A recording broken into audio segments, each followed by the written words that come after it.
Assalamualaikum bang. Salam. Nasi toyu tu bang Ya. Ni sambal toyu dia Oh, lama tak nampak Hui yo, itulah saya lama tak datang abang. Ayam toyu. Ayam toyu dia satu jenis dia, pistol dia. Pistol dia lah. Memang pistol dia. Yo. Set dia Baik. Okey. So dapat telur, Telur, bendi, cili. Lepas tu ada cili hijau. cabai hijau, Okey. Kita ada sayur. kopi goreng lah. Macam ni kira yang basic ah. Ni basic. Berapa ringgit ni bang? Ni 14. RM14. Ya betul. Tahu lagi dia punya sambal toyu Sama toyu dia. Toyu ni apa bang? Gelap apa? Ada kicap. Oh kicap. Kicap. Okey. Kuah campur bang. Kau campur banjir Banjir bang.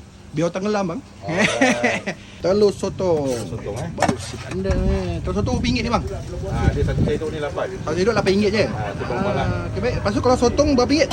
Sotong ni ada 10, 12, 15 ada RM6, ada RM8, ikut saiz saja. Lepas tu ada daging dengan kambing ah. Daging kambing. Dengan ni apa? Ini ayam bawang. Yang ni apa? Ini popular juga. Ni bawang goreng lah. Sikit bang bawang goreng. Baik. Bagi rasa-rasa bang Baru dia. Setiap hari buka kecuali hari Selasa kita cuti. Lepas tu kita punya operasi pukul 11 pagi sampai 3.30 petang. Kita rehat tersambung pukul 6 sampai 11 malam. Okay. Untuk Ramadan pula kita buka pukul 4 sampai pukul 8 malam untuk berbuka dan bungkus.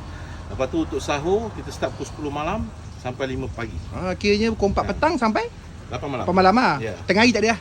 Tengah hari tak ada lah, itu operasi hitam lagi. So ni yang saya makan dulu Okey. Ya, terima kasih. Baik.